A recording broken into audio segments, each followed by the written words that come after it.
Bueno, yo voy a comenzar la lectura que transmitimos por TikTok en vivo y después vamos a guardar en el canal de YouTube, así queda toda la lectura corrida. Empecé a hacer por acá ahora, que sé que quizás muchos de suma no importa, perdón, se me rompió el apoyo del celular. Así lo hago en vivo, queda grabado el video, lo puedo subir a YouTube y después ya puedo, me hace un par de videos automáticos para compartir. Así que arranco una lecturita, tengo una hora, un ratito, dije, vamos a aprovechar para avanzar en el libro. Lo quería terminar de acá el viernes, pero me parece, hacerlo antes de viajar, me parece que no va a llegar. Bueno, habíamos quedado en la página 567, lo que se suman es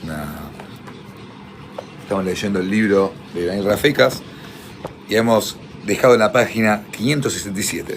Hemos leído bastante, ¿eh? Así que arrancamos. Exceso de los límites de la justificación. Estamos hablando, en la causa de eximenta si hace falta hacer una proporción externa, ¿no? Error. Vamos a arrancar este punto así no queda el tema abierto. 7.3, el error de justificación. Dice, a diferencia de los supuestos de error de justificación al revés, que como ya vimos, son más que bien de laboratorio, los casos que se interesan en este nivel de análisis de teoría del delito son aquellos en donde el autor, en el aspecto subjetivo de la antijuricidad, está convencido, por su torpeza, negligencia, apresuramiento, etcétera, que está obrando en el marco de una causa de justificación existente en el ordenamiento, pero resulta que en el plano objetivo esta situación justificante no existe. Es el ejemplo de quien, creyendo que está siendo objeto de un robo violento, ya que en la vía pública fue inmovilizado fuertemente desde atrás, se defiende en supuesta legítima defensa y le ocasiona lesiones al presunto asaltante, sin advertir que, en verdad, era un amigo que le estaba gastando una broma. O el de quien, en la creencia de que su casa habitada está incendiándose, pues emanaba un humo denso de una de las ventanas, daña y roba la propiedad vecina, elemento para apagar el incendio, para descubrir más tarde que no había ningún peligro, pues el humo prevenía de un experimento de química que está practicando uno de sus hijos, actuó en un supuesto estado de necesidad agresivo, ¿no? Pasa, bueno, esto, las lecturas anteriores quedan grabadas en mi canal de YouTube, que lo pueden ver ahí para que haya una continuidad, porque yo arranqué a leer el punto 7.5, la vez pasada hablamos de todo este tema que no vamos ahora ampliar mucho. Si antiguamente, en estos tipos de casos, se lo dominaba error que recae sobre los supuestos objetivos de una causa de justificación existente en el ordenamiento jurídico, pero por fortuna para las nuevas generaciones de estudiantes en las últimas décadas se ha generado consenso suficiente para denominarlos más llanamente como errores de justificación. ¿Sí? Bien me gustó como dijo, por fortuna de las nuevas generaciones de estudio. Yo sí pienso eso, ¿no? Me acuerdo de mi época, si bien digamos, dentro de todo pasé por la transición de lo digital, me acuerdo cuando yo procuraba, que todavía no era abogado, y me iba a buscar jurisprudencia, y me mandaba las notas y iba a buscar los libros del archivo de ahí de Talcahuano 550. Qué locura, ¿no? Que cómo ha cambiado todo. Parece tan antiguo y fue uno mismo. ¿Por qué salté con esto? No sé, pero no importa, sigamos leyendo. En los dos ejemplos citados advertimos que el autor, en su psiqui, creía que estaba actuando en el marco de un permiso, es decir, que desde su punto de vista interno, este no quiso salirse en ningún momento del ordenamiento jurídico vigente. Con su accionar, el autor creía que estaba actuando conforme a derecho.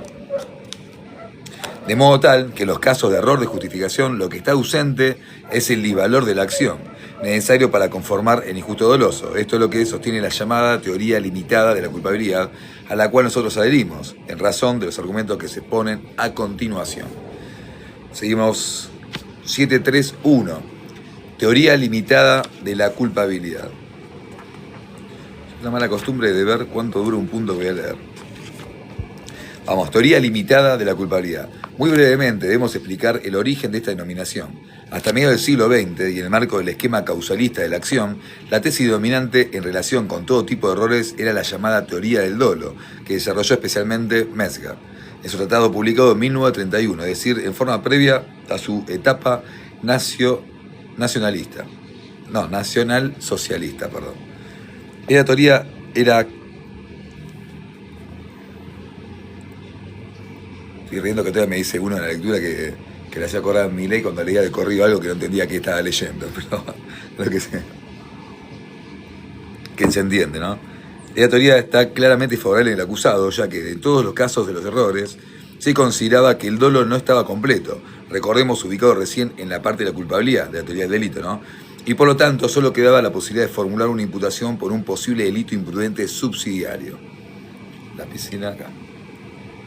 Con el advenimiento del finalismo, unos años después, Jan Wenzel encabezó una propuesta enmarcada en un nuevo esquema finalista de la teoría del delito, en el cual, como sabemos, el dolo del autor migró desde la culpabilidad hacia la tipicidad.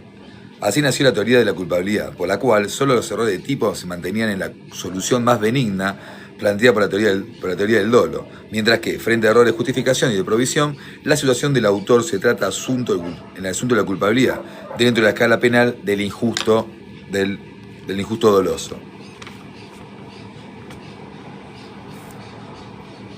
Señala respecto Muñoz Conde que durante la primera mitad del siglo XX, mientras que en la doctrina fue dominante la teoría del dolo, la jurisprudencia no tuvo el menor interés en acoger postulados. Me encantó esto que dijo, 2003.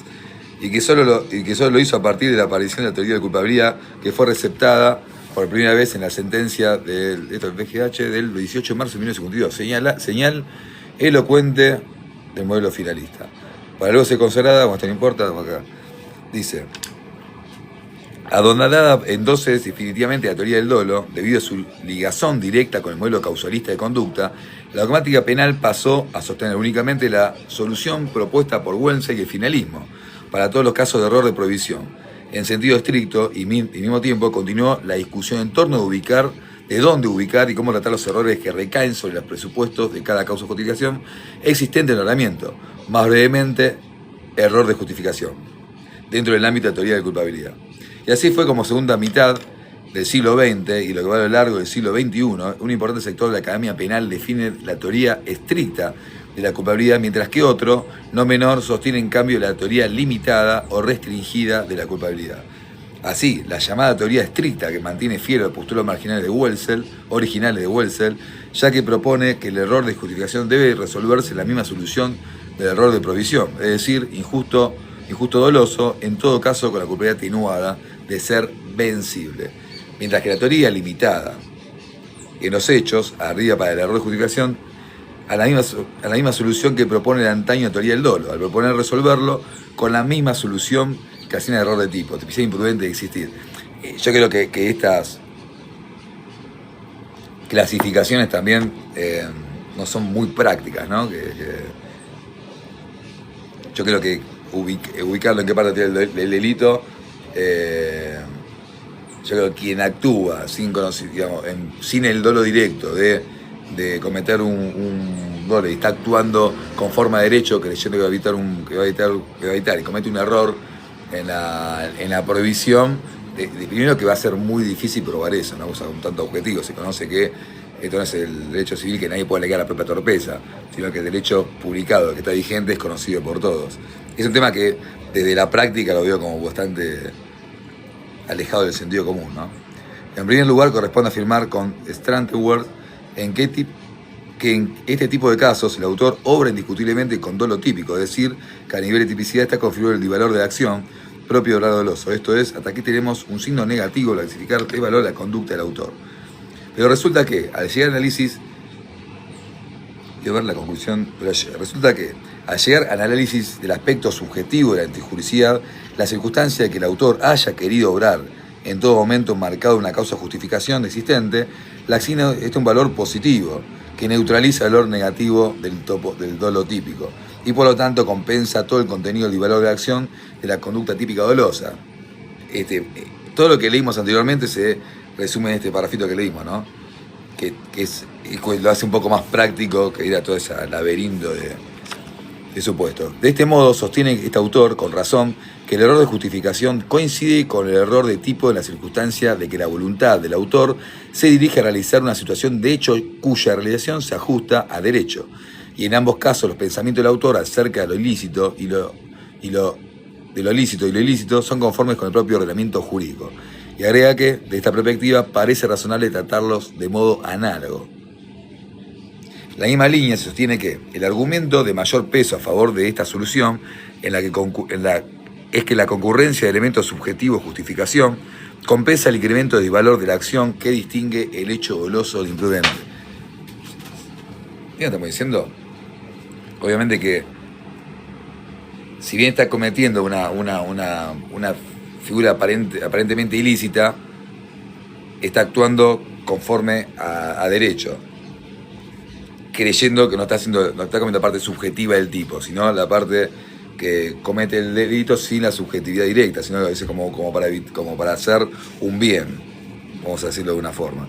Por ello, frente a errores vencibles de parte de quien equivocadamente se consigna inmerso en una causa de justificación, como acontece en la gran mayoría de los casos, descartada la figura dolosa, habrá que quedar remanente al igual que error de tipo, la posibilidad de corregir el análisis para la eventual imputación de imprudencia.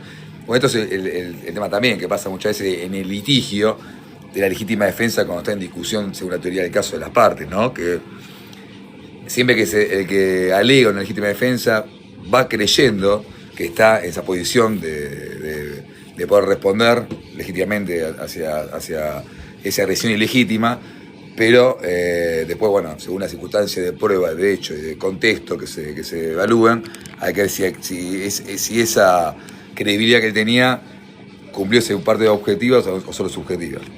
Y eso va a ir a un delito de imprudencia, ¿no?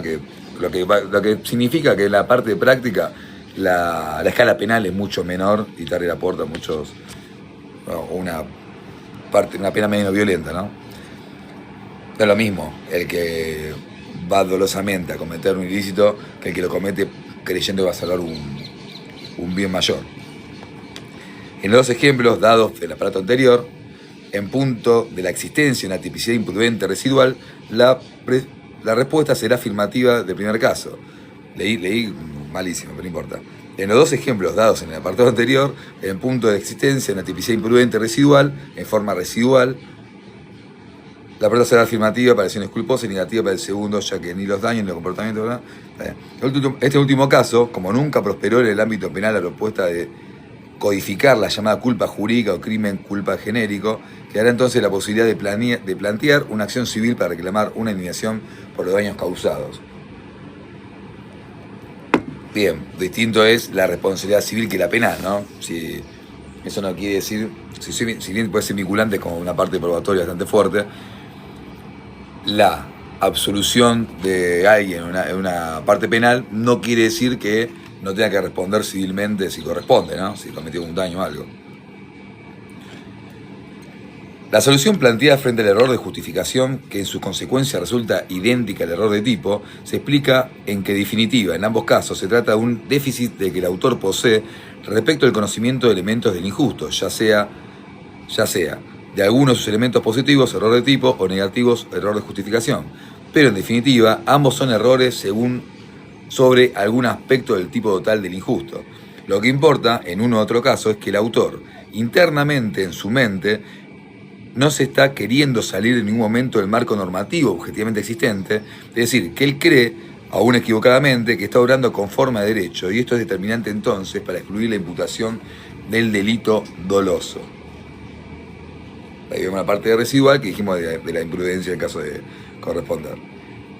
Esta es entonces la solución propuesta por la teoría limitada de culpabilidad, a la que adherimos, según la cual, en palabras de Roxin, uno de sus más destacados partidarios, quien supone circunstancias cuya concurrencia justificaría el hecho, actúa en razón de una finalidad que es completamente compatible con las normas de derecho. Lo que pretende es jurídicamente intachable, no solo según su opinión subjetiva, no decisiva, sino también según el juicio objetivo del legislador. Si a tal sujeto se le somete al marco establecido por los delincuentes dolosos, se borra la diferencia entre el dolo y la imprudencia, a quien sin embargo se guía por representaciones que también en un enjuiciamiento objetivo se dirigen a algo jurídicamente permitido y produce un resultado indeseado por falta de atención o de cuidado, es aplicable el reproche de imprudencia.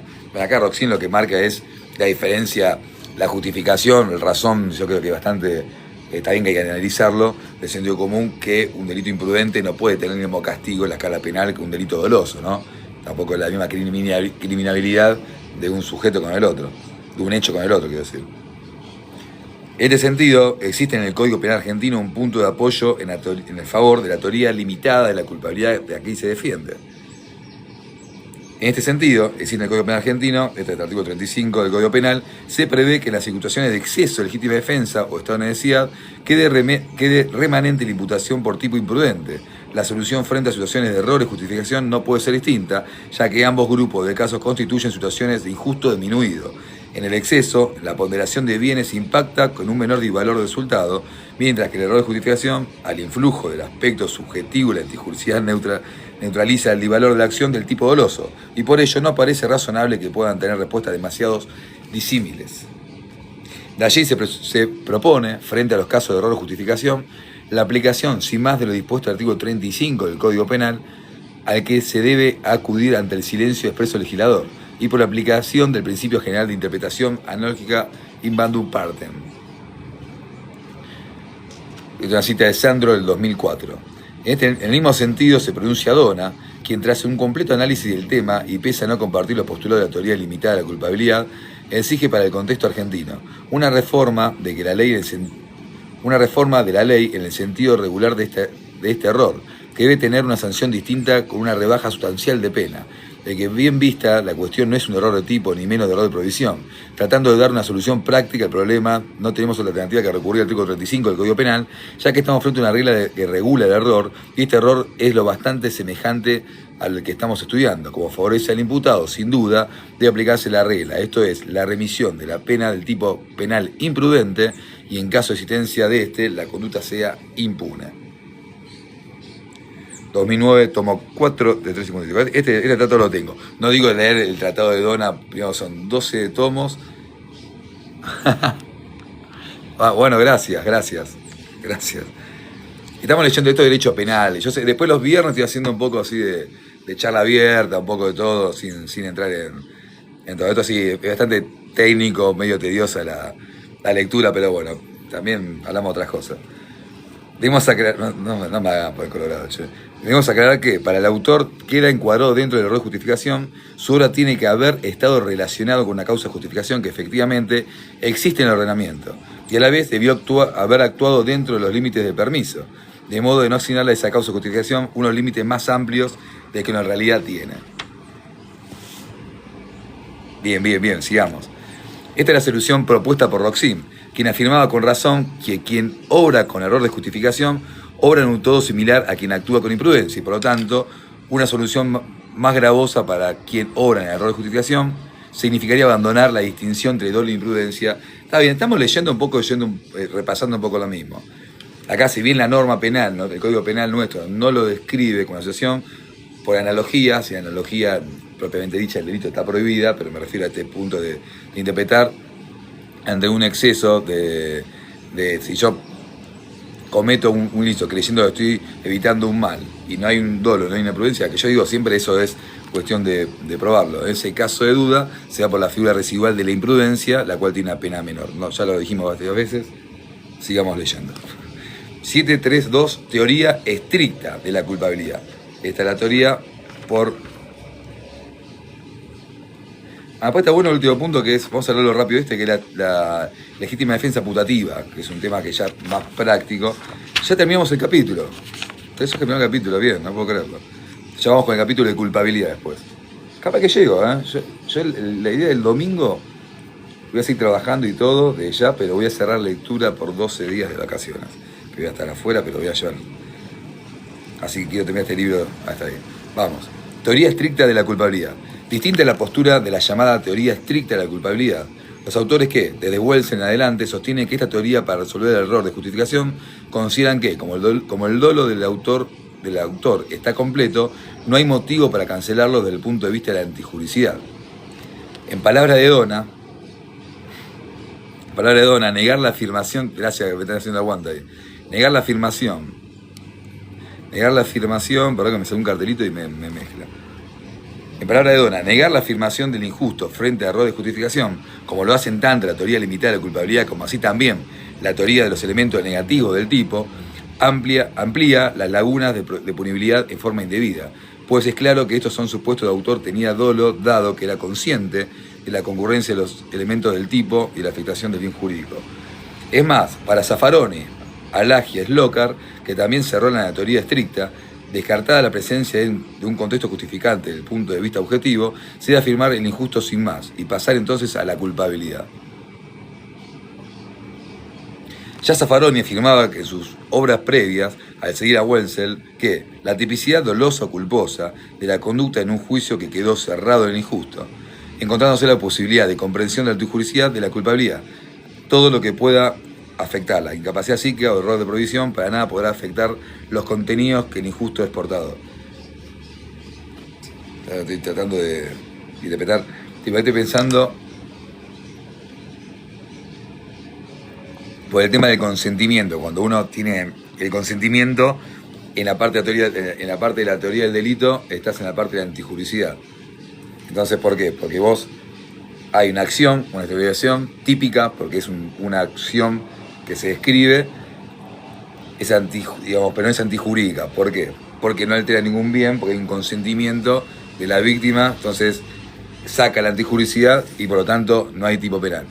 Ahí vino Eli y trato de relacionar esto con esto. A ver, según el esquema de estos autores, según el ámbito de la culpabilidad, nos encontraremos, acción tipo culpable, ya en la parte de los errores de justificación, tratados como una categoría más de errores de prohibición, en donde el autor no puede evitar la imputación por el justo doloso, solo cabrá eventualmente una reducción de merecimiento de pena en el marco de este. Está bien, ahí lo que dice que en el elemento del tipo de la teoría del delito, de la culpabilidad, que ahí recién, ¿por qué? Porque primero va a estar imputado, va a estar procesado, a priori por la acción, por la conducta, después se va a evaluar en la culpabilidad, en la parte final del delito, y ahí, bueno, en todo caso, la figura imprudente o la absolución, depende del caso. En el caso de Zaffaroni, Alagia y Slokar proponen directamente la supresión del aspecto subjetivo de la antijuricidad. Supuestamente, eso ya marca que no está de acuerdo el autor, supuestamente para aventar la criminalización del error de justificación al revés, que no existen en la praxis, con lo cual el único logro real es el opuesto, ampliatorio por punitivo y contrario a los principios de derecho penal. Pues al afirmarse entonces el injusto con la mera conformación de justicia objetiva, daría por cabida el error de justificación, y que, de este modo, pasaría a ser una categoría más de error de provisión, el cual prevé respuestas punitivas mucho más graves para el autor. A ver, pero para ello, se presupone por parte de este sector de la doctrina nacional dejar de lado el punto de partida complejo del injusto, que debería llevarlos a admitir un aspecto subjetivo también de la antijuricidad, lo cual genera como consecuencia que el error de justificación se trate recién de la culpabilidad. Creo que estamos yendo un ida y vuelta entre lo que tiene que ver con lo teórico, tiene razón, pero en lo práctico se aplica más la segunda parte, que vos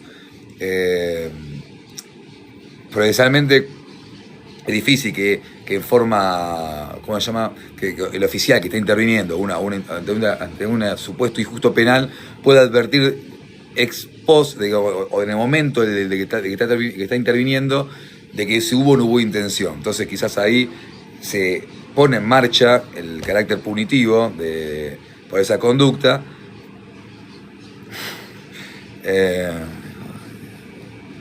Sí, eso puede ser, pero no, ahora, ¿para qué he grabado este? Después, como hacemos un vivo de charla, ahí pongo a leer el carácter, quiero que quede corrido la lectura, así después lo subo a YouTube y seguimos charlando.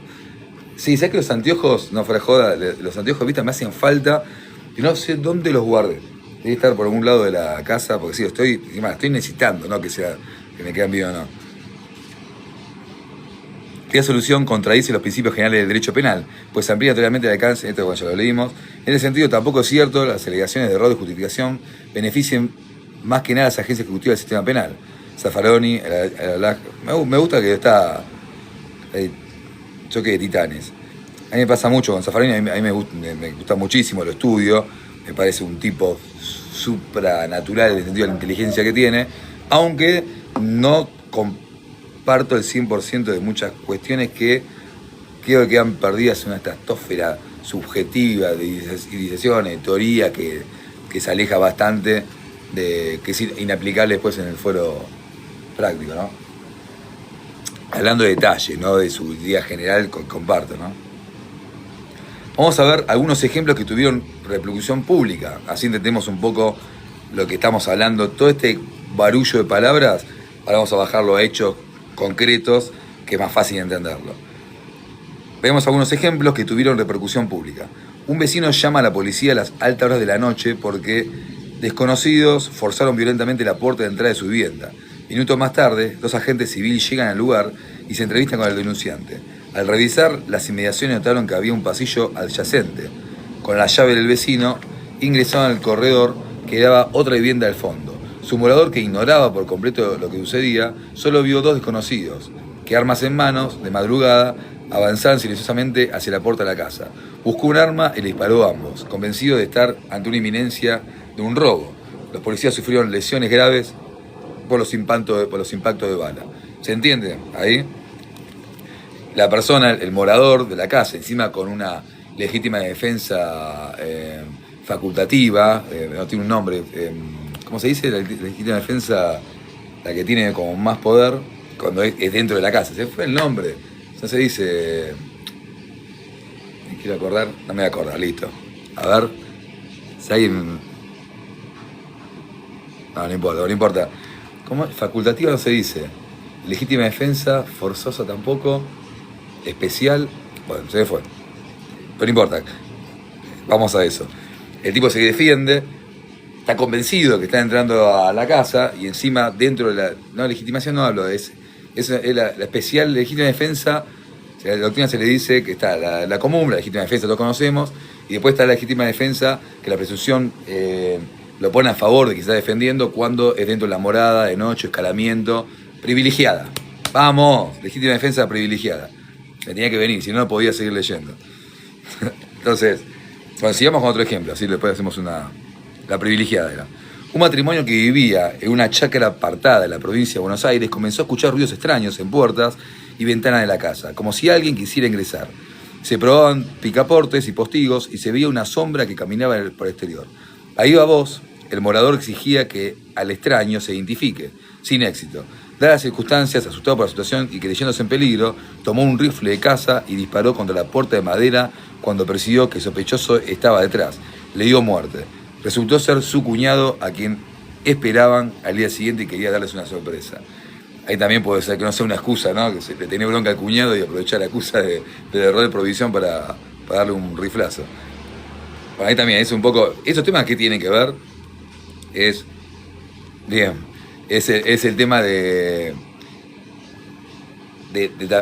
ese tema probatorio tiene que ver todo. Ahí yo, ¿cómo puedo justificar diciendo, no, yo creí que era mi cuñado? Ahí tiene que buscar las pruebas de que estaba el mensaje del cuñado, que un familiar sabía que iba a venir, no se preguntar pruebas testimoniales, quizás también psíquicas para ver si el grado de coherencia que puede tener el declarante y demás, bueno, un montón de cuestiones que hay que verlo, porque es difícil probar, ¿no?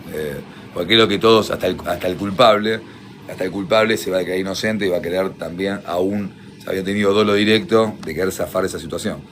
Una persona mayor, otro ejemplo estamos yendo, una persona mayor ve la siguiente escena en la vía pública. Un grupo de jóvenes desaforados mantenía a otro semidesnudo y atado de pies y manos. Los amarreaban e insultaban. Bruscamente lo arrojaron dentro del baúl de un vehículo y todos salieron raudamente en varios automóviles, con rumbo desconocido. Como creía que se trataba de un secuestro, el testigo llamó a la policía, que montó un operativo cerrojo, detuvo a los ocupantes de los vehículos, y ya me imagino que era una espía soltera, ¿no? Detuvo a los ocupantes del vehículo y todos terminaron detenidos en la seccional. Luego se esclareció el hecho, se trataba de una despedida de soltero. Bien. En todos estos ejemplos dados, no hay robo, ni peligro de muerte, ni secuestro. Y por lo tanto, objetivamente, esto también de diferencia nada que ver al tema, esta es la diferencia que tenemos también con la falsa denuncia, ¿sí? Una cosa es uno creer, estar convencido que está siendo víctima o posible o potencial víctima de un delito, y otra cosa distinta es, digamos, espera un segundo.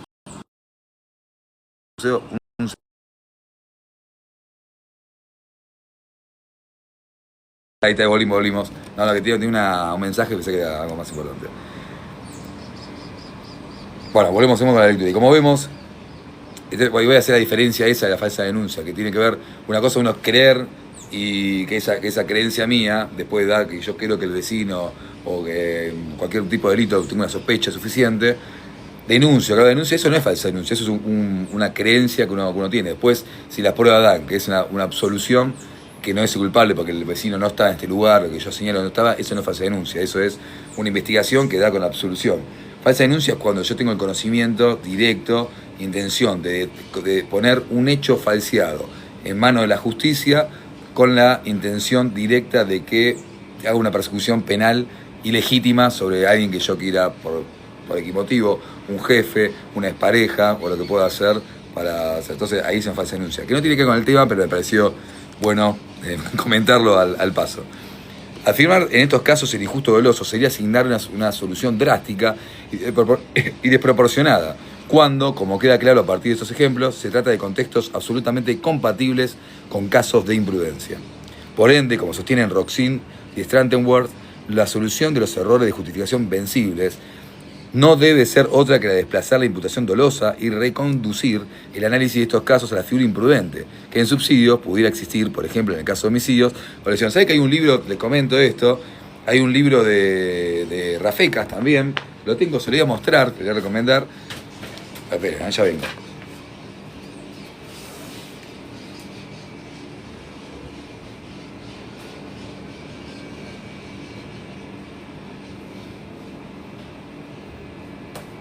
Acá estoy. Es el otro libro, para que lo tengan en cuenta. Este está con más desarrollado todas las teorías y todo, es más largo, que yo lo compré hace un par de años. Que es Elementos de Derecho Penal de Rafecas, se dan cuenta que ocupa un capítulo solo de esto, y es todo un poco el resumen de esta teoría, que es más para guía de estudio o para tener como guía de docente y demás, ¿no? Pero está bueno que quizás yo lo compré después, ya he arrancado la lectura, así que vamos a ir con que también está bueno interiorizarnos un poco, por más que sin perder el sentido común, ¿no? Punto que sigue, 733, exceso respecto de la legítima defensa putativa. Por último, puede darse el caso de quien represente erróneamente una agresión que ni haya existido ni es eminente, y entonces supera con su defensa, ya sea por pánico, por ofuscación o por razones similares, sin límites.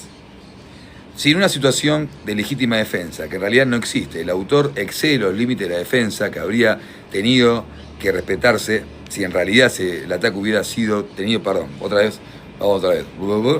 rebobinamos. Si una situación de legítima defensa, que en realidad no existe, el autor excede los límites de la defensa que habrían tenido que respetarse, si en realidad el ataque hubiera tenido lugar con esa intensidad, entonces se habla de un exceso intensivo de una legítima defensa putativa. De acuerdo con la jurisprudencia y doctrina dominantes, en el caso de exceso de legítima defensa putativa, quien incurre en ello no puede ser encuadrado automáticamente en el artículo 35 del Código Penal como exceso, puesto que no se da el requisito básico de quien ejerce la causal. Está objetivamente marcado una legítima defensa. A ello le sumamos que, desde el punto de vista subjetivo, si bien el contexto justificante imaginado por el autor neutraliza el dolo, como en todo error de justificación, no lo está el exceso en los medios empleados para ejercer la defensa, y por lo tanto en estos casos deberíamos afirmar el injusto y tratarlos en definitiva como errores de exculpación. No obstante ello, esta cuestión de dónde ubicarlo tiene que ver más que nada con la dogmática o la parte también de aplicar la escala penal, ¿no? De ver en qué, por la presión del principio de tipicidad y de hecho, dónde vamos a encuadrar en la figura menos lesiva de que el legislador puso como para la sociedad, ¿no? Para poder enmarcarnos un poco. Dice: no obstante ello, coincidimos con aquellos autores que sostienen que, al no contar con una solución específica en la ley de estos aspectos, de todos modos correspondería aplicar analógicamente in bonam partem al artículo 35 del Código Penal, ya que en definitiva quien obra en esos casos, esos contextos, lo hace con un disvalor de acción fuertemente reducido, disvalor de la acción, del resultado, ¿no?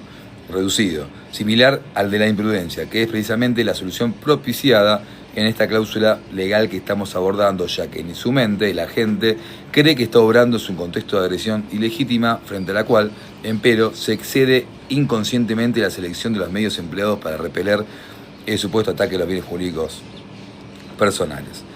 Resumen, hacemos el punto 7.4, que son puntos de resumen de todo el capítulo que fuimos leyendo. 7.4, resumen. Yo tengo que aprender cómo, después si me quieren explicar alguno, cómo pongo cartelitos, capaz un cartelito de lo que estoy haciendo, si quiero piden horarios o no, nada, vendría así como para avisar lectura. Pues yo sé que veo que los videos ponen, me falta todavía hacer un curso de esto. Resumen. 1. La antijuricidad es el tercer y último filtro del injusto. En su aspecto objetivo se concentra en los presupuestos que no deben estar presentes. En el caso, para poder así afirmar el injusto, la causa de justificación o permisos. 2. En este mismo nivel de análisis vamos a preguntarnos si la conducta, además de típica, contradice la totalidad del ordenamiento jurídico y por ello resulta entonces antijurídica, o si, en cambio, existe un contexto justificante, general o individual en el ámbito penal o civil, que descarte la existencia del injusto. Ello sucede en general cuando el autor, para salvar sus bienes jurídicos de mayor relevancia, sacrifica otros de menor relevancia. Está claro, ¿no? Esto, por ejemplo, para salvar el bien vida, en legítima defensa, sacrifico el bien material, bien propiedad, entonces esa cuestión quedaría cubierto. El universo de causa de justificación de las contempladas en el artículo 34 del Código Penal se redujo notablemente a partir de los progresos de la teoría del delito. Hoy en día, situaciones de cumplimiento de un deber, de ejercicio de un cargo, un derecho casi siempre terminan siendo causales de tipicidad, quedan fuera de la primera etapa de la teoría del delito. Aunque hay excepciones como el derecho a la protesta social. El consentimiento expreso no supera la lesividad atípica y la obediencia debida, artículo 34 y 5, se la reputa también como causa de tipicidad, error en el tipo o bien de inculpabilidad, salvo que ex post del hecho concreto se pueda terminar con un agente estaba vestido de policía o lo que sea, fuera de su horario o simulando un allanamiento o algo que ya lo saquemos a esa figura de garante, ¿no? Si no, ya ni siquiera tiene que tener relevancia penal ni en la primera parte de investigación, ¿no? Las más relevantes son la legítima defensa y estado de necesidad justificante.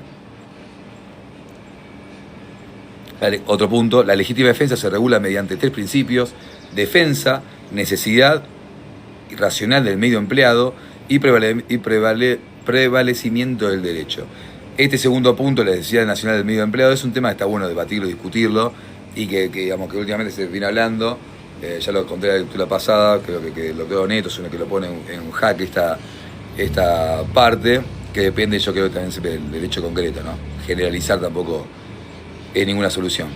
Una conducta, por eso la garantía siempre que en derecho penal investigamos hechos concretos, determinados y probados, no autores, la calidad de la persona que está delinquiendo, si es marginal, si no es marginal, si es político o no es político. Salvo cuando la propia norma hace una excepción que expresamente, ¿no? Que una conducta resulte justificada significa que está conforme a derecho, ya que trae unas ganancias para el orden jurídico en términos de bienes jurídicos e intereses en juego. Sí, no hace falta aclarar nada. Si un caso encuadra objetivamente una causa de justificación, el caso queda marginado de interés penal, sin necesidad de pasar al aspecto subjetivo de antijuricidad, de lo que dijimos antes, conforme el carácter secuencial de teoría del delito. Ante último punto, si, en cambio, no se presenta objetivamente ninguna de las causas de justificación existentes, el caso pasa al aspecto objetivo de la antijuricidad, donde puede tener lugar el error de justificación, que si resulta vencible,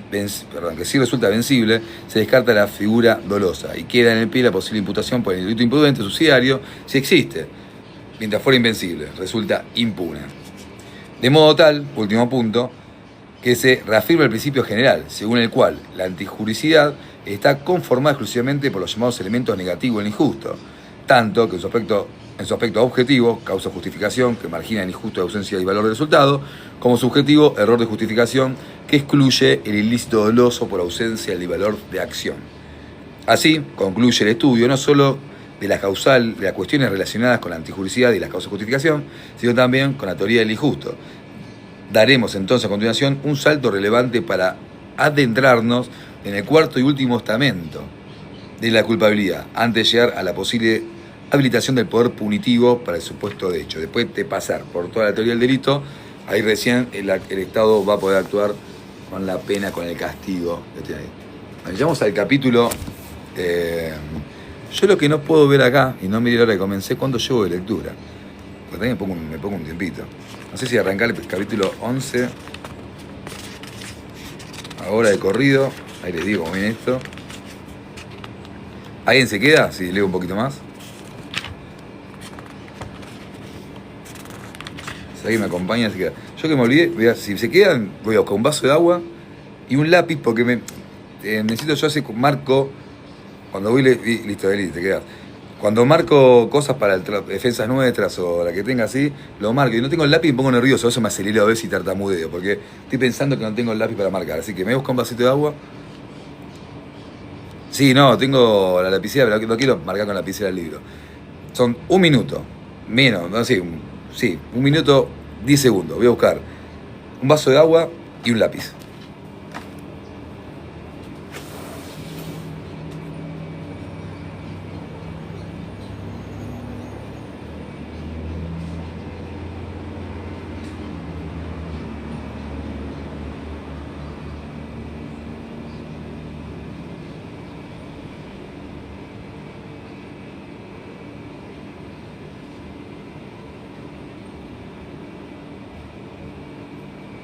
Encontré todo un saque. Y ya que estoy, me voy a cambiar de ángulo, de lugar. Para que se vea. Estas son audiencias en feria judicial, camisa y bermuda. Ahí estamos. Así más cómodo, un poco más. Levantaría. Molesta mucho si levanto. Vamos a bajarlo ahí. Voy a levantar la presión para que entre un poco más de aire. Ya seguimos leyendo. Perdón la prolijidad, esto es en vivo. Sin. Sigamos, vamos. Capítulo 6. Lápiz en mano, ahora sí, estoy más tranquilo. Culpabilidad. Y arrancamos con la lectura. La culpabilidad es la cuarta y última estación del recorrido central de todo supuesto de hecho, a través del sistema de filtros sucesivos planteados por la teoría del delito. En este último estrato, el análisis dejará de centrarse en las alternativas que presentó el injusto en sí mismo para poner foco de modo preponderante en las características del autor. De lo que se trata en la culpabilidad es de establecer si el autor, al momento de la realización del injusto, estaba disponible desde el punto de vista psicológico para el llamado de atención de la norma prohibitiva subyacente en el tipo penal. Calor, che. Digo, termino esta lectura y me voy un chapuzón, ¿eh? Es decir, deberemos responder al interrogante si el agente, al momento de realizar el ilícito, pese a haber podido orientar su comportamiento según lo que establecen las normas, se decidió por la comisión del injusto. Entonces se dirá que él obró culpablemente o bien con culpabilidad. ¿Sí? Bien. De eso, determinar ese tipo de culpabilidad va a haber... Vamos a seguir leyéndolo. Antecedentes históricos. Yo sé que la historia es un poco... pero me gusta. En esta parte me gustaría ir un poco por repasar la historia. ¿Cuál es cortito? Vamos. Resulta necesario aquí hacer un poco de historia en torno al principio de culpabilidad. Previo a la consolidación de los modelos constitucionales y a la conformación del derecho penal liberal, que se va a dar recién a lo largo del siglo XIX, la historia de los sistemas penales, en sus prácticas punitivas, no mostraron precisamente respeto y consideración en términos de lo que hoy conocemos como la atribución de culpabilidad del autor. Calor, che, está para musculosa, ¿no? El autor. Sigamos. En efecto, los mecanismos del castigo penal de la antigüedad caían con igual firmeza tanto sobre niños como sobre adultos. Miren qué buen tema justamente ahora que estamos con el tema de la baja la edad que está planteando el gobierno, las decisiones extraordinarias que vienen ahora. Entonces, en efecto, los mecanismos de castigo penal inquisitorial de la antigüedad caían con igual firmeza, tanto sobre niños como adultos, sobre locos o cuerdos, analfabetos o cultivados, mendigos o príncipes. Lo único que importaba era la razón de Estado, el férreo ejercicio del control social y la erradicación de los disidentes o enemigos del poder depóstico. Esa siempre es cuando relativizamos o le sacamos fuerza al sistema de garantías o creamos leyes, siempre el riesgo es la historia misma de la humanidad en Argentina, en América Latina, en Europa, en todos los imperios que dieron siempre fue fue el abuso del poder. Era tan escandalosa la falta de escrúpulos en el modelo del Ancien Régime a la hora de repartir las penas sin limitaciones, ya que los sistemas penales no estaban constreñidos por ningún tipo de garantías, que a fines del siglo XVIII y comienzo del siglo XIX, los pensadores iluministas convirtieron la demanda pública de reconocer el concepto de culpabilidad como la principal bandera de los discursos penales liberales de la época. ¿Sí? ¿Hasta ahí vamos? El mismo clamor social mundial fue el que invitó también a crear el sistema de garantías. Eso no hay que olvidarse. Es decir, que la exigencia del movimiento ilustrado a los poderes públicos absolutistas de que consagre el principio de culpabilidad como un límite infranqueable al ejercicio del poder punitivo se convirtió en ese momento en el principal estandarte del incipiente proceso de conformación de derecho penal liberal. Esto es, por primera vez, el limitador del poder punitivo estatal. Del poder punitivo estatal. Por ello, el concepto de culpabilidad en tanto garantía ciudadana frente a la violencia estatal se encuentra desde siempre en el corazón de nuestro saber. Cita del 541 a Hirsch, cita. No soy de leer la cita, siempre lo digo, en las lecturas que hago públicas no leo la cita para no perderme mucho en el hilo. Alguna cita tan buena. Acá cita en esta afirmación 541 a Hirsch, que decía... Hirsch nos recuerda, dado que el derecho penal, la cuestión de la culpabilidad, es colocada en el solo aspecto ilícito determinado... No voy a agregarlo porque se suena María. Vamos, sigamos. ¿Dónde está el lápiz acá? Se trata de un principio absolutamente central, determinante e ineludible del derecho penal, y como tal, constituye siempre en toda ocasión una barrera, un dique de contención dispuesto frente a las pulsiones punitivas públicas. Con la caída del absolutismo de Occidente y la conformación de las democracias constitucionales, la culpabilidad se convirtió en lo que es actualmente una de las principales e ineludibles garantías penales consagradas en los máximos niveles normativos. Y por supuesto pasó a formar parte del capital de la teoría del delito al consolidarse como la última compuerta, previo a la posibilidad de habilitar el poder punitivo estatal. ¿Sí? Esta es la última ratio del derecho penal. ¿Qué quiere decir última ratio? En sencillas palabras, que cuando existe un medio menos lesivo para poder solucionar un conflicto entre seres sociales, tienen que intervenir ese. Si se puede ir por la vía laboral, civil será la civil, además, si se agotan las vías, si realmente encuadra un hecho con relevancia penal, podrá activar el derecho penal. Si bien parece lógico, en la actualidad muchas veces el derecho penal reacciona de antemano con prohibiciones preventivas aceleradas, con un montón de arbitrariedades que este discursito que está acá hay que hacerlo valer siempre en la práctica, ¿no? Durante la vigencia del esquema causalista de acción, dominante durante las últimas décadas del siglo XIX y las primeras del siglo XX, así como el injusto, se lo considera puramente objetivo, era la culpabilidad donde se concentraban todas las cuestiones subjetivas a tratar en un caso, incluido el dolo del autor. Así, un significativo representante de la teoría psicológica de la culpabilidad fue Carl Binding. Para Binding, el dolo y la imprudencia son una pura relación psicológica, ambas constituyen la culpabilidad. Muestra al dolo y a la imprudencia como forma de culpabilidad, solo que el dolo no es otra cosa que haber actuado como consecuencia de la antijusticia del deber. Una cita de Dona. De ahí que, en aquel entonces, al menos hasta los aportes de Gustav Radbruch, la culpabilidad, perdón los apellidos que nombro, que a veces no me salen bien, ostentaba un perfil predominante psicológico, o si se quiere naturalístico, en donde el principal componente lógicamente lo constituía el dolo. Sin embargo, la estrechez de miras en esta concepción, que difícilmente podía redundar en la interpretación limitadora del poder punitivo, fue paulatinamente ampliándose a partir de la introducción de elementos normativos de la culpabilidad, por parte de los autores como Dona, para hablar de otro Dona, cartelito, Goldsmith, Freundland, hasta Frank, listo. Propuesta que luego, después la fortaleció Meyer. En este momento de la historia hay que hacer alusión a la idea de reprochabilidad que incorpora a Frank como esencia de la culpabilidad. De esta forma la define como reprochabilidad de la conducta prohibida cuando ella puede ser imputada al autor porque puede hacérsele un reproche. Digamos, Yo a veces me pongo contento cuando veo que hay un par de personas conectadas, porque digo, hay que estar a las 2 de la tarde, de verano del 27 de enero, estar leyendo, pero bueno, me siguen.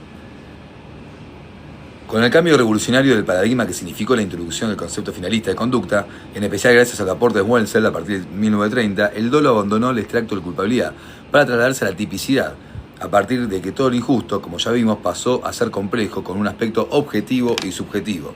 Objetivo, la descripción de la norma, y subjetivo, la parte de intencionalidad del autor. Así, para el finalismo, ya sin dolo en su seno, el plazo de la culpabilidad abandonó definitivamente aquel perfil psicológico naturalístico, para pasar a tener en connotación predominante la ética y a la vez la normativa. Al mismo tiempo, durante la segunda mitad del siglo XX, ya estamos más cerquita, se vio rebustecido la consolidación de los modelos constitucionales y por la consolidación de los pactos y tratados internacionales de derechos humanos. Así, en la actualidad, como sostiene Sips, el principio de culpabilidad aparece apropiado para garantizar la dignidad del ciudadano que se ha hecho acreedor a una pena y al mismo tiempo al mejor garante de la limitación del poder de la soberanía penal estatal, desde el punto de vista del Estado del Derecho. Bien. Esta nueva tendencia también que se fue dando también a partir de incorporación de los tratados internacionales, reconocido por el artículo 75 y 122, donde aquellos tratados que Argentina suscribe forman parte de nuestra normativa. Y también una cosa que hay que entender, que la normativa, si bien no se le da mucha bola, vamos a ser reales, no voy a invitar a alimentar la fantasía que se juega muchas veces en la realidad, en la práctica. Los tratados internacionales tienen una jerarquía superior a los fallos de la Corte Suprema nuestra, una cuestión lógica, vertiginosa, de que es el máximo órgano, ¿sí?, que puede vigilar el sistema de garantías en todo el contexto interno de los países que forman parte de eso.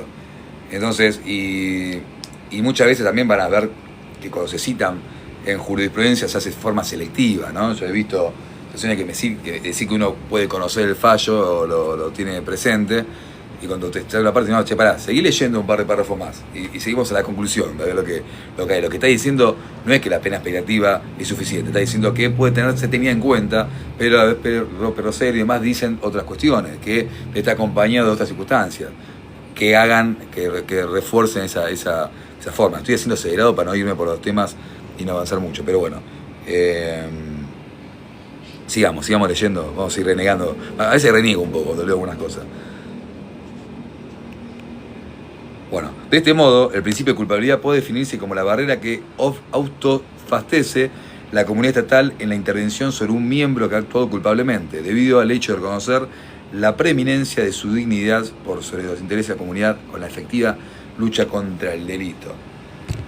Acá, en resumidas palabras, tiene que ver con que el sistema de garantías, distinto a lo que se ha politizado muchas veces, y decir de que esto es una puerta giratoria, o que viene a salvar al culpable, que se cae en la gente y demás, no es por ahí lo que se pudo haber contaminado con alguna decisión desafortunada de la justicia, sino que tiene que ver con que protege, digamos, el poder estatal es una maquinaria, ¿sí? Digamos, ningún ser común, humano, individual y hasta colectivo de la sociedad tiene las armas suficientes para poder apelar a la confianza absoluta de que el Estado no va a responder con arbitrariedad, con corrupción, con tantas cuestiones que pasan en ese nido, ¿no?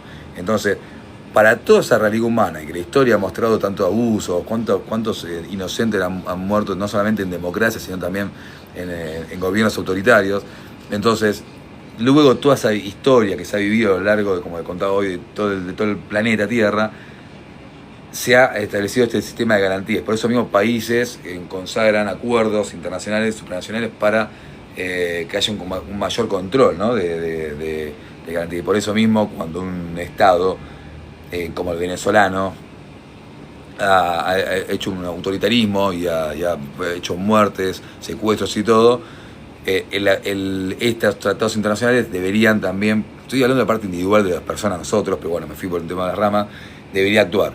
Y acá entramos, me estoy yendo por la rama un poco, ¿Y ahí qué pasa cuando la ONU, un montón de cuestiones no actuaron y el Estado de Estados Unidos intervino? Sí, el derecho penal internacional quizás no es la forma correcta de establecer, pero ante el silencio, yo siempre, leyendo la parte de legítima defensa, también lo justifico con eso.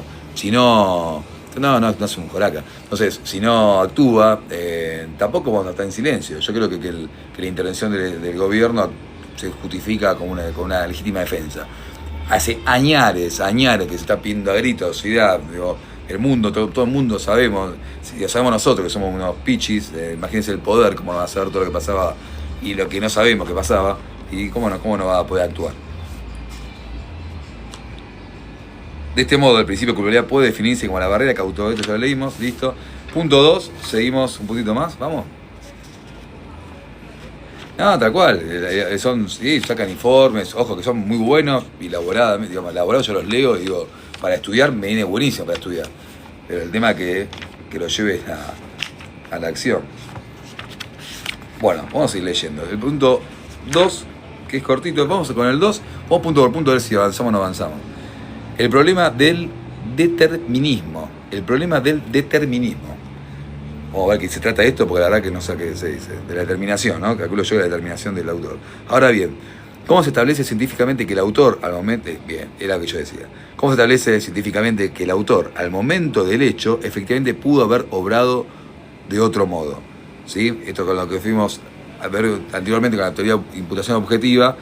¿Qué esperábamos de un ciudadano prudente en tal ejercicio funcional? Sea profesional, de sociedad o de lo que sea. Entonces... ¿qué esperamos de una madre lactante, digamos, que está dando de amamantar a su bebé? Que alimente a su bebé en una mujer prudente media, ¿no? Más allá que después cada uno pueda o hacer una sobreprotección del cuidado o al contrario un abandono, ya tener consecuencias que quieran tener, o psicológicas o cosas. O sea, ¿qué se espera? Eso. Si no lo hizo tipo prudente y se produce un homicidio por destrucción de un menor, bueno, deberá responder por eso. Estamos ante la cuestión propia de la filosofía, del determinismo o indeterminismo humanos. Indeterminismo humano. ¿Acaso estamos frente a condiciones a partir de nuestra complexión psicosocial individual en nuestra toma de decisiones cotidianas? ¿Todas las acciones humanas resultan ineludibles debido a un determinado determinismo inevitable, sellado merced a nuestra historia de vida? Si esto fuera así, entonces no podrá existir el reproche propio y la culpabilidad, ya que no podría afirmarse que en ningún caso que el autor bien pudo obrar de otro modo, esto es, conforme a las normas.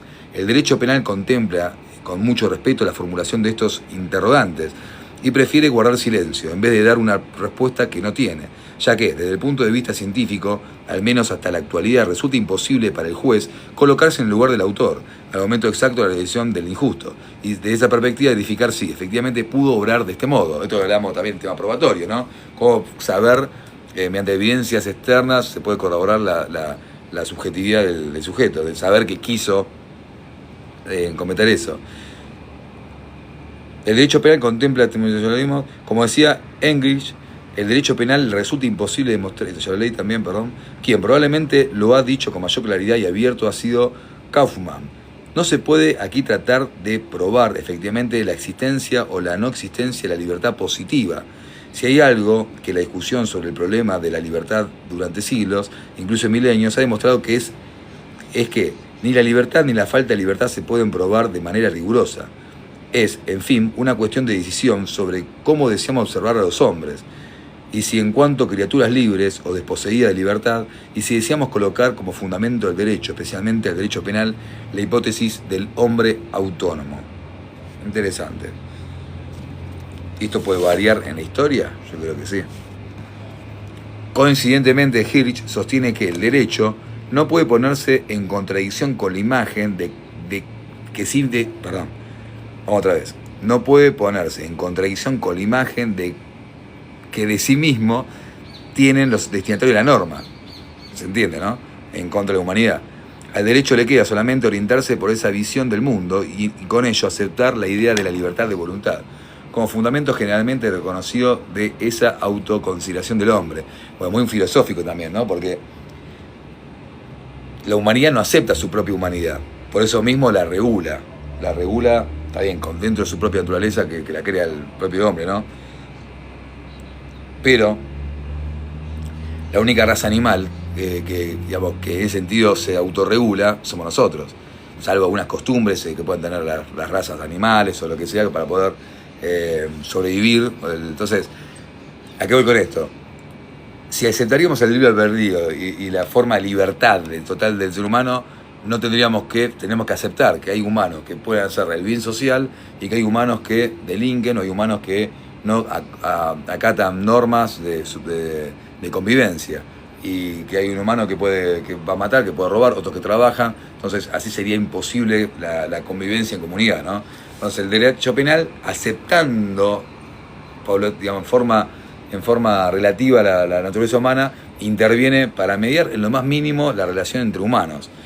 No usarlo como armas o también como arma de persecución o lo que sea. Porque me pongo a hablar yo y después me pierdo.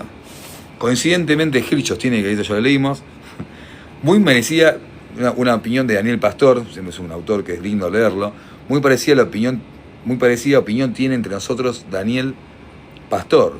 ¿Para quién? Si los hombres crean el derecho para la protección de sus bienes e intereses fundamentales, entonces resultaría inconcebible que el derecho por ellos creado entrara en contradicción con la imagen del ser humano tiene en sí mismo. Por ello, el derecho debe aceptar esta visión y orientar en ella sus decisiones.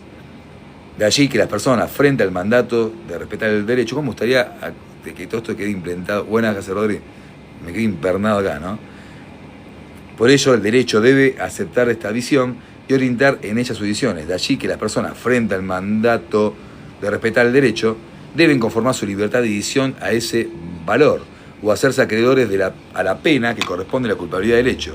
Solo sobre esa base política previa, el derecho penal se puede entender en principio de culpabilidad. Y acá vemos también esto, ¿no? Que el derecho penal, esta que debatíamos en el video que subí y todo, sobre la edad, la baja de la edad.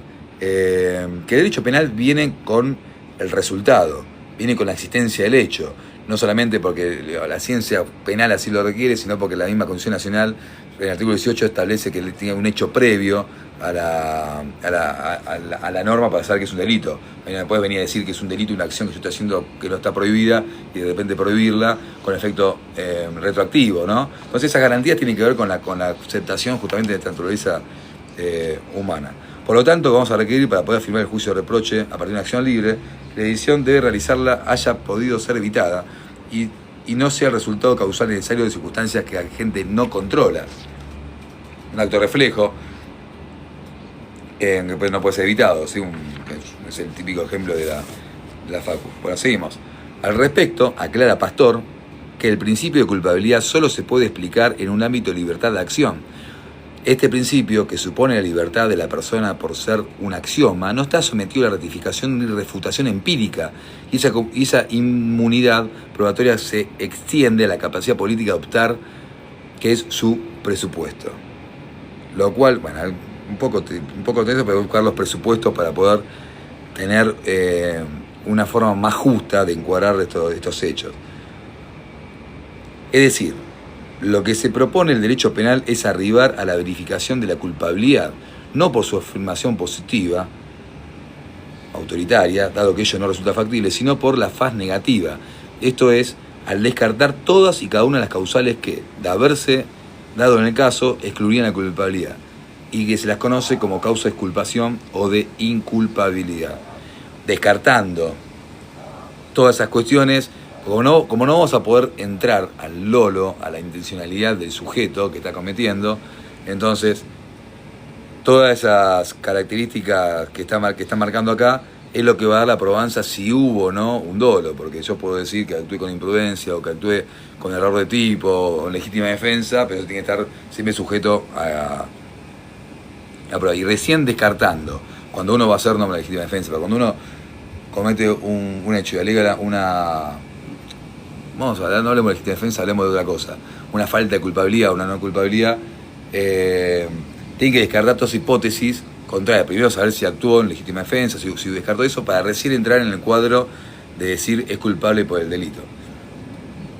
Y en caso de corresponda, buscar una figura que sea menos gravosa, menos lesiva. Esta propuesta, que en verdad inició Gerhard Horn en Alemania, sostiene que la culpabilidad opera únicamente como un filtro, gráficamente como un sedazo que deja pasar más o menos el injusto típico del hecho para atribuirse al supuesto, porque toda la gravedad del disvalor del hecho está llamada injusto típico, y la culpabilidad, según se plena, reducida o nula, o siguiendo con la imagen del sedazo, según con el espesor de la malla y con todos los tantos huecos la trama del... Bueno, parece que no. Estamos en el punto que se da un ejemplo que no hace a la práctica. Así, por ejemplo, si se verifica que el autor, al momento de la realización del hecho, no tenía el nivel madurativo suficiente para comprender la criminalidad de sus actos, porque era un niño, bueno, acá estamos otra vez en la edad, ¿no? Un pibe de 16, de 15, ¿sabe que está robando? O estaba bajo los efectos de una sustancia psicotrópica que le impediría dirigir sus acciones, o se trata de una persona demente. Lo que tendrán en común, por supuesto, es que el autor no estaba disponible desde el punto de vista psicofísico para orientar sus comportamientos conforme a la norma y por lo tanto habrá obrado sin culpabilidad.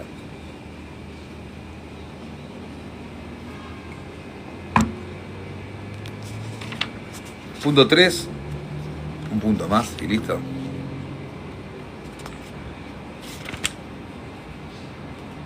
Ay, pasa, después llega la inimputabilidad. Bueno, vamos a hacer una cosa, vamos a leer el punto 3, el 4, que son 4 hojitas, pero se tarda. Y ya dejamos para la próxima lectura ya directamente entrar en el punto de la inimputabilidad. Que capaz que la lectura la sigo hoy, te voy a cortar un rato ahora. Punto 3, concepto y función de la culpabilidad. Somos 5 personas, ¿no? Porque, gracias que están ahí de otro lado. Tras este necesario recorrido histórico, estamos en condiciones de reafirmar que la culpabilidad constituye una de las garantías penales constitucionales, destinadas en su conjunto a racionalizar y restringir el derecho al poder punitivo estatal solo en los casos estrictamente necesarios y en la medida mínimamente requerida, en la consideración de que toda pena no deja de ser un acto de violencia emanado por el Estado. Una manifestación de poder, y como tal, si contemplamos la historia secular de los sistemas penales, sujeta siempre a caer en los peligros del nepotismo y por lo tanto de los abusos, la teoría del delito en general y la culpabilidad en particular pretenden deslegitimar tales excesos desde una perspectiva liberal y constitucional. Decíamos al comienzo de este trabajo que podríamos definir nuestro saber al derecho penal mediante 3 palabras: legalidad, lesividad y culpabilidad. Estas 3 acepciones remiten a cada una de las 3 garantías constitucionales penales. Esto es lo que Binder se puede llamar en garantía de primero y segundo orden, porque más o menos podemos ver que las clasificaciones a veces llevan una finalidad igual, ¿no? Que la protección del poder punitivo. Y las 3 concepciones... En relación con el concepto de culpabilidad, Muñoz Conde afirma que en sus líneas básicas, me voy más adelante con la cabeza, en sus líneas básicas, el margen del cual fuera la fundamentación filosófica o política, fue una de las conquistas más importantes de la dogmática jurídico-penal. Entendido como garantía y límite frente al poder punitivo del Estado, se le considera hoy como uno de los principios fundamentales del derecho penal democrático y respetuoso con la dignidad humana. Asimismo, si pudimos comprender cabalmente el funcionamiento del injusto penal como concepto total, habremos llegado a la conclusión de que su principal función es la de asegurar, en todos los casos, el cumplimiento de las 3 exigencias constitucionales penales, los principios de estricta legalidad y lesividad. Que haya lesividad, no que haya un capricho normativo. Así, no hay injusto si no se satisfacen todas las exigencias positivas, por la tipicidad y negativas propias de la antijuricidad. Por un lado, y si no existe en este caso el mínimo del valor del resultado, así como también el valor de la acción, ambos componentes indispensables para completar todo el valor del injusto. Como no podemos estar más de acuerdo con lo que este punto piensa Silvestroni, nos limitamos a hacer nuestras sus palabras. Vamos a ver qué dice Silvestroni. Dice: en general, se distingue la culpabilidad como principio constitucional y la culpabilidad como estrato sistémico del delito. Personalmente, creo que ambas son una misma cosa. El principio constitucional coincide con su sentido como estrato de delito. Este existe como expresión de aquel, pero son lo mismo. El reproche por la falta de motivación en la norma. Bien. Simplifica un poco lo que venimos... Me encanta cuando vamos haciendo tú un coso y después está en un parrafito así, simplificado. A su vez, el concepto de culpabilidad está íntimamente vinculado con los fines de la pena de lo que son parte. Es correcto afirmar en este sentido que la culpabilidad, como el resto de los conceptos de la teoría del delito, resulta ser funcionales a los cometidos de la pena estatal. Pero ningún otro concepto está tan estrechamente ligado a la pena como el de culpabilidad. En la construcción dogmática se requiere aquí una sintonía fina que asegure la armonía interna entre ambas cuestiones máxime cuando, cómo. En nuestro caso partimos de la fundamentación del castigo penal se basa precisamente en la retribución del injusto en la medida de la culpabilidad del autor, ¿sí? La cantidad de castigo tiene que estar siempre, para que sea legal, tiene que estar siempre en la medida de la culpabilidad fundada del autor.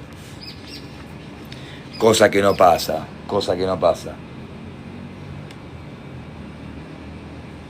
Ay, no sé si es posible.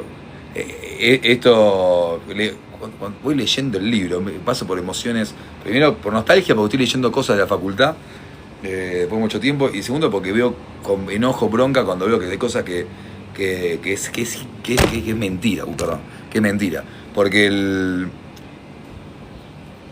los informes criminológicos, así está acá la banda,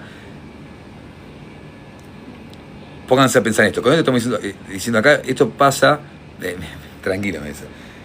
Esto sucede, estamos hablando acá supuestamente cuando pasa por un juicio, por un debido juicio, por un debido proceso, por una admisibilidad probatoria de calidad y todo. Y recién ahí, cuando descartamos todas las hipótesis que no hubo, todas las atenuantes, todas las cuestiones de legítima defensa, todo lo que fuimos leyendo ahora, ahí descarta, recién ahí la persona va a tener una condena. Una condena en un tiempo lineal, que se va a poner según la escala penal o en concurso de delitos que tenga, no importa cuál, se va a establecer dentro de la escala penal y a través de la ponderación que hace el juez o el jugador del artículo 40 y 41 del Código Penal, va a establecer de esa escala penal, de 8 a 25, qué pena le voy a colocar al nieto este. El nieto, entonces, la escuché de un invitado hace poco y me quedó para el nieto. Y ahí va a terminar la pena. Recién ahí está habilitada una pena, una condena, con la finalidad que dice en la Constitución Nacional, que es la reinserción social de la persona a la sociedad para que vuelva a estar en una sociedad común interactuando con sus pares, ¿no? Eso en teoría, guste o no te guste, es lo que dice nuestra Constitución Nacional y lo que dice tratados también internacionales, del cual somos parte, como ya hablamos. Entonces, ese extremo es para eso. Imagínense que contrariamente a todo lo que estamos diciendo ahora, con las prisiones preventivas pasa totalmente lo contrario. Y en prisiones preventivas cautelares todavía no hay un juicio, no hay un debido proceso que llevó, o por lo menos, o hasta vimos un juicio abreviado que haya sido acorde a las normas del debido proceso. Y sin embargo, con prisiones preventivas, cuando el Estado se le ocurre o saca una resolución, puede establecer regímenes de privación de libertad provisorias mucho más rigurosos y estrictos que aún sin saber si la persona es culpable o no. Y el grado que se requiere en el inicio de la etapa de investigación para poder decir que Gabriel o fulano puede ser sospechoso, tiene que haber evidencias, ¿no? Tiene que haber evidencias no para decir que es culpable, sino para decir que tiene grado de sospecha y justificar por lo menos, y si está justificado el grado de sospecha suficiente del hecho denunciado, y a través acreditar los riesgos procesales, tanto de entorpecimiento de investigación, peligro de fuga, y descartó todo eso, recién se tendría que dar como última ratio la prisión preventiva. No pasa eso, señores, no pasa eso, estudiantes de Derecho y colegas que están ejerciendo, nada más. Sí que se consiguen beneficios, prisión domiciliaria, escarcelaciones, libertades, absolución en un litigio activo se puede conseguir. Pero la naturaleza del proceso penal hoy en día es que la prisión preventiva está siendo la regla. Salvo, la vara cayó muy por debajo de delitos muy... ¿cómo te puedo explicar? Una vez se me ocurre un ejemplo, a veces una tentativa hasta no una tentativa de hurto, puede caer en eso, no debería, ¿no? Pero puede caer, he escuchado otro día, que depende de las circunstancias, también están siendo preventivas para el hurto. Entonces, pasa lo contrario. No hay que bajar los brazos con eso, al contrario, esto es justamente demostrando que todo lo que venimos leyendo, que el Estado democrático también, es naturaleza del Estado, digamos, no es la culpa ni de Milei, ni de la que estuvo antes, ni nada. por naturaleza, aún Milei, siendo libertario, con todas estas cuestiones que apoya, cae en extremidades que... Ah, mirá qué bueno, Facu, ojalá que te pueda inspirar en algo. Cae en esa parte natural de la humanidad, ¿no? De arbitrar, medio, ¿por qué lo digo esto? La resolución del régimen Ziplar, que te vamos a hablar de esto, que estamos acá, Eli.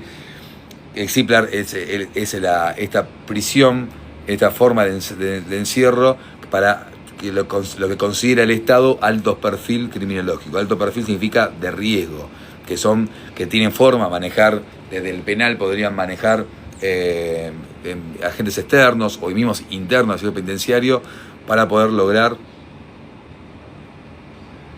Perdón que me llegan invitaciones que rechazo, pero porque no me tapa la pantalla. Entonces, la evaluación cómo se hace bajo supuestamente cuando el perfil entra en esta de alto riesgo, se establece un perfil criminológico, psicológico y más cuestiones para ver si la persona está en qué grado de peligrosidad puede tener para eso.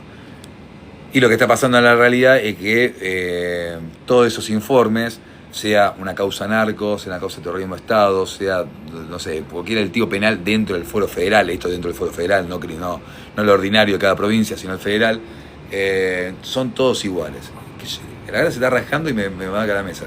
Son todos iguales. Y con esto justifican, hay una revaluación cada 6 meses, eso se tiene que hacer una revaluación. Significa que una vez cumplidos 6 meses, el nuevo psicólogo, el licenciado en criminología, demás cuestiones que están para hacer estos informes, deben reevaluar y rehacer todo de nuevo. Eso tampoco se hace. Los informes que son adulterados, completados, son automatizados, porque sabemos que presentan informes que después sabemos que nuestro asistido nunca fue atendido. Entonces, y así van vayando con la orfandad o con la parte estética de decir que están haciendo un bien, porque están teniendo, este régimen Ziplar nació por el régimen de los monos, de la famosa banda de los monos, que muchos deben conocer, así a partir de la detención de los monos, esta resolución sacó la ex ministro Patricia Bullrich, que lo está ahí. Que después podemos discutir aparte si eso si es constitucional o inconstitucional la forma en que está. Yo creo que con el principio de excepcionalidad, necesidad que tiene la prisión preventiva, esa última ratio tan violenta debe estar totalmente... Nosotros estamos hemos pedido habeas corpus, hemos pedido exclusión del régimen, revaluación, todo junto, que bueno, estamos en esa lucha ahora para que entendemos que vamos por buen camino. Lamentablemente no debería ser una lucha de defensa, sino debería ser un trabajo de oficio de la misma justicia, ¿no? Pero bueno, con estas arbitrariedades también se fundamenta nuestro trabajo, ¿no? Si funcionarían tan perfecto, no existiríamos los defensores. Y cuando quieren sacar a los defensores, bueno, sigamos de largo.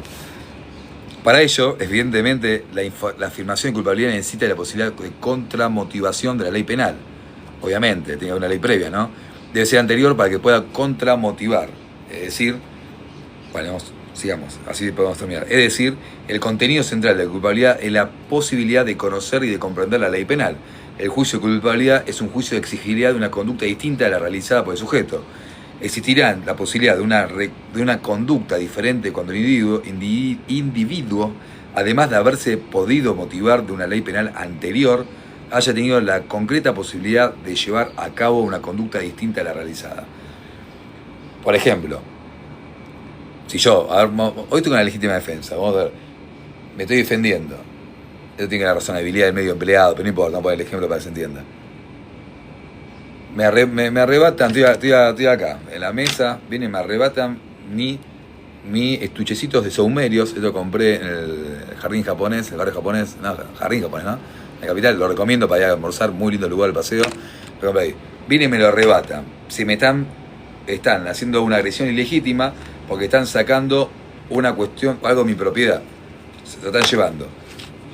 Esa situación, el flaco sale corriendo, el rastrero sale corriendo, Me lo retiene un mozo en el camino, lo llega a retener. ¿Se justifica que yo en legítima defensa desembrace mi fierro y le meto un corcho en la cabeza? No se justifica, ¿sí? Entonces, me fui un ejemplo bastante bruto para que se entienda, ¿no? Para salir un poco de la palabrería. Entonces, ahí tiene que haber hay que estudiar el hecho concreto siempre en toda situación. No sé si te agarraste el rastrero de la cabeza. Es importante poner en resalto que la valoración de culpabilidad del autor es únicamente el momento de realización del hecho concreto. No se trata en ningún caso de la culpabilidad por la conducción de la vida, por el carácter, en la forma de reproche, una actitud general reprobable, sino únicamente la culpabilidad concreta por el hecho individual. Por consiguiente, la actitud general hostil o favorable del derecho que haya caracterizado la vida, pero el autor no puede tener relevancia alguna para esta valoración. Solo se puede recurrir el comportamiento previo referido de forma inmediata al hecho. Che, qué bueno que había gente estudiando. Eso, ¿seguís estudiando? No te quedaste dormida, ¿no? O dormido, no sé qué, creo que era mujer. Esta atribución de culpabilidad en sentido... Sí, seguís, bien, Facu, vamos. ¿Qué estás estudiando? ¿Algo de teoría del delito? ¿Algo de derecho penal o otra materia?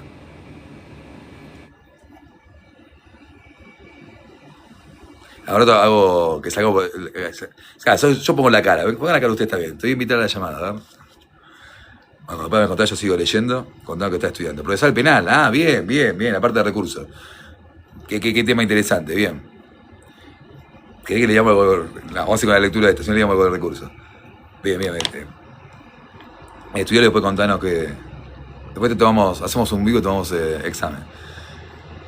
Es muy importante, la parte recursiva justamente es la garantía también del cumplimiento de todas estas revisiones, ¿no? Porque estamos todos leyendo acá, te lo van a negar en primera instancia, así que te va a tener que estar bien preparado para poder fundamentar los agravios de los recursos y también para llegar a cámara hacia cada acción. Y algunos comentarios se filtraron para proteger la experiencia de la comunidad. No sé qué, no comenten cosas raras, ¿eh? Bueno, sigamos. Vamos, Eli. En la misma línea, Bustos Ramírez afirma que la culpabilidad, al considerar al individuo como tal, tiene que considerarlo como sujeto que ha internalizado toda una red social compleja de valores y definiciones que al mismo tiempo, en un proceso interactivo, es productor de valores y definiciones, como se ha señalado últimamente desde el punto de vista estrictamente ético. Vamos a buscar estos cuadritos, hay como los cuadritos que están como resaltados. Vamos a ver qué dice. Para que quede claro, en este cuarto filtro de la teoría del delito se pone en juego la garantía constitucional de culpabilidad, prevista en el artículo 18 de la Constitución de nuestra Carta Magna, y por ello se da aquí otro momento de tensión entre el derecho penal, en tanto derecho constitucional aplicado, por un lado, y el poder punitivo estatal por el otro. Pero debemos tener presente en todo momento que, si hablamos de culpabilidad, estamos situados en una instancia de la teoría del delito, en donde todo lo que pueda acontecer será siempre favorable al autor y nunca en su perjuicio, siempre favorable a la duda y nunca en perjuicio. Esto es que en el trato de culpabilidad, como afirman Horn y Schiff, cualquier cuestión que se active y sea de aplicación al caso será siempre en beneficio del autor del injusto, en este sentido de que o bien eliminará el reproche o al menos lo atenuará, y con ello habrá de reducir el merecimiento de pena concreto, atenuará también el grado de violencia que el Estado va a dar, porque aún así la pena lícita tiene un grado de violencia, ¿no? Porque el encierro a la libertad es una violencia. Cuando dice violencia, lo dice en sentido de derecho penal, ¿no? Cuando dice violencia en tema de arbitrariedad o queja de violento, sino del hecho ese, que es una violencia. Después, que esté amparada por el derecho, es otra cosa. Nunca ningún concepto o cláusula, acá último cuadrito, sí. Nunca ningún concepto o cláusula de culpabilidad jugarán, esto ya lo leímos, listo.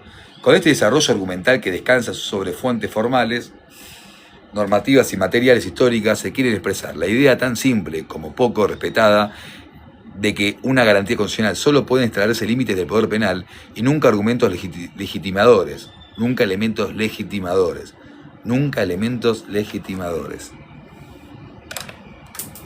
Esto es una cita de Rusconi, que Rusconi es el el mentor de muchos colegas a los cuales aprecio mucho, pero que nunca tuve el placer de leer al doctor Rusconi. Así que me voy a comprometer a que una de mis próximas lecturas que me han recomendado sea el doctor Rusconi. Que me haga leer un artículo o algo, no tuve el placer de leer algún libro de él.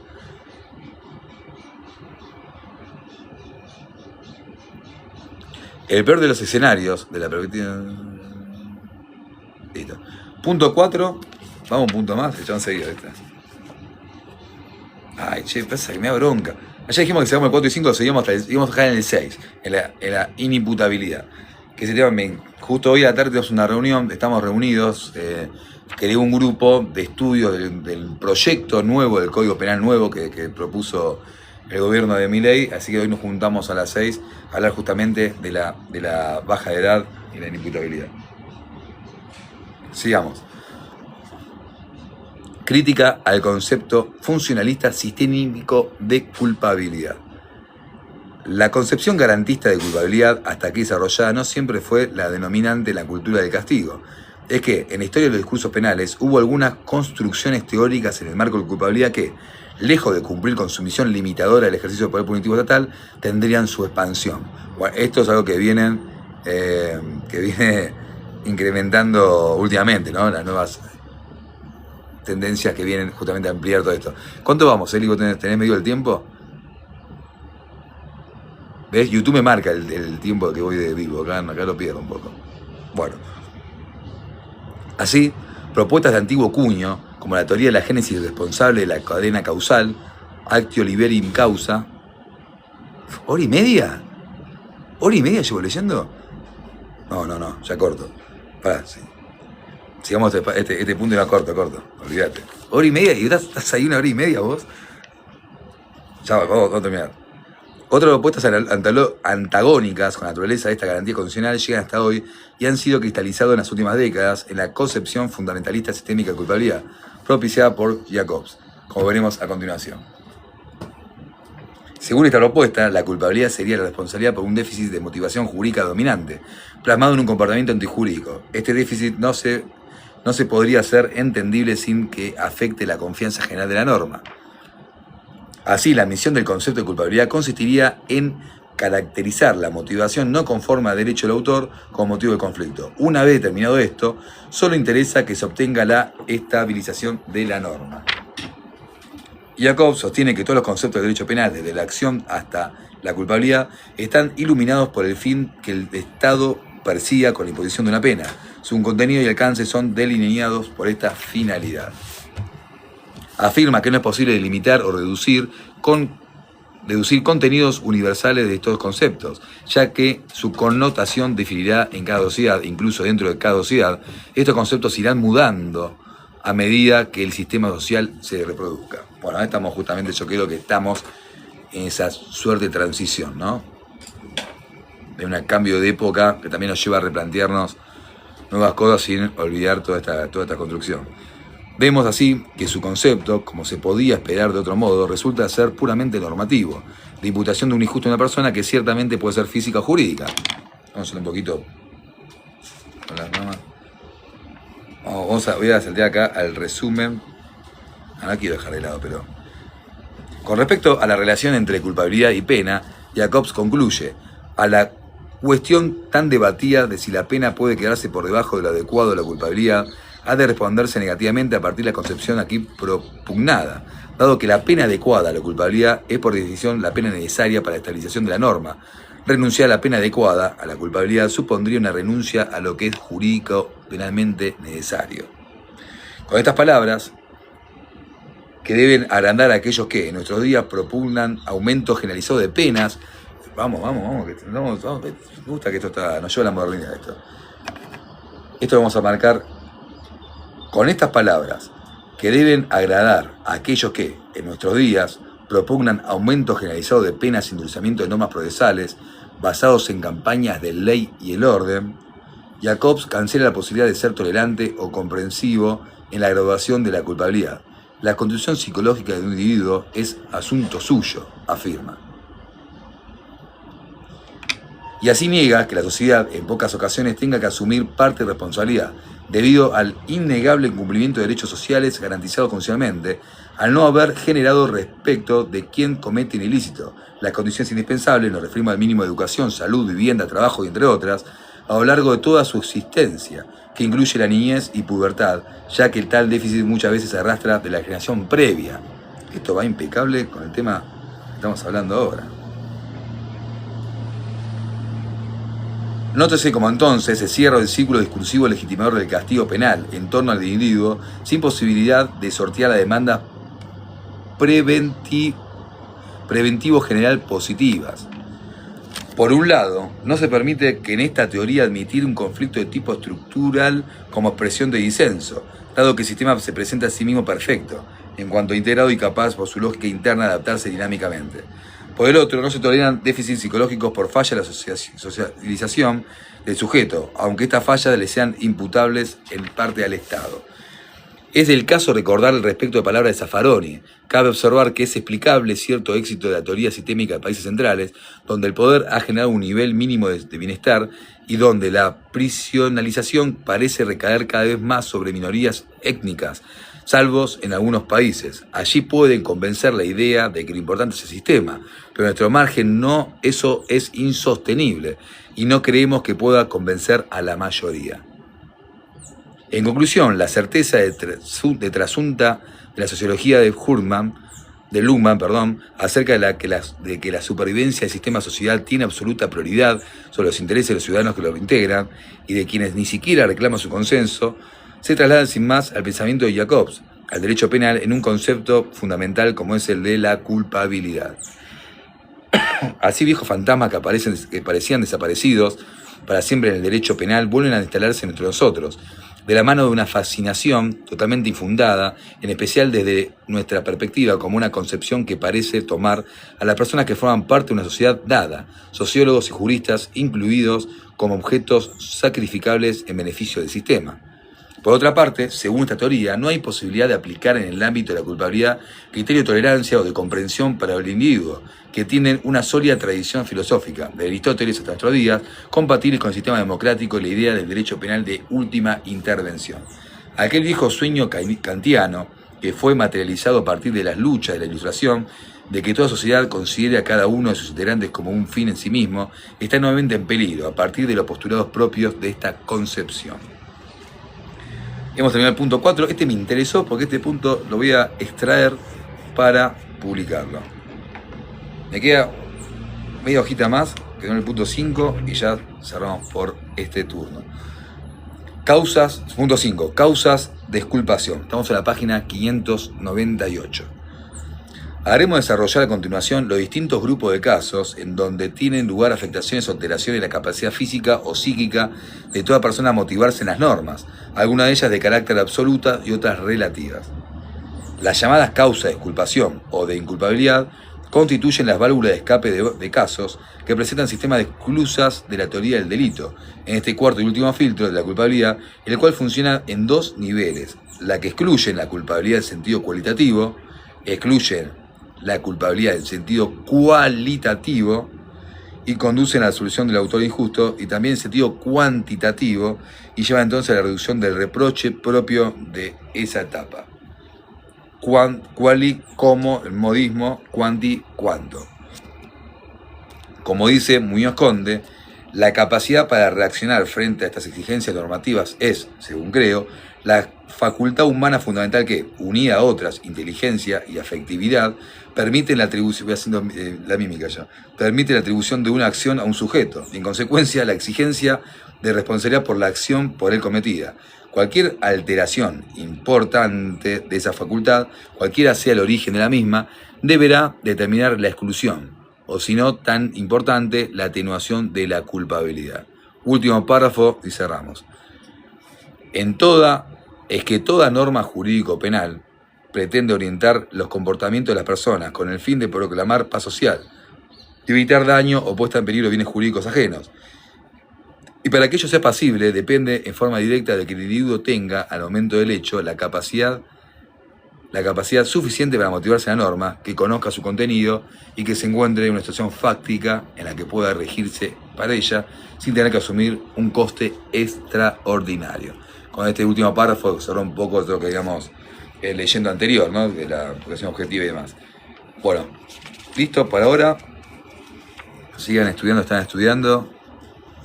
Y a la noche capaz que volvemos un ratito. El punto que sigue va a ser la inimputabilidad. Arrancamos con el 6.1, concepto de exigencias legales y demás. Gracias por bancarme. Adiós, chau.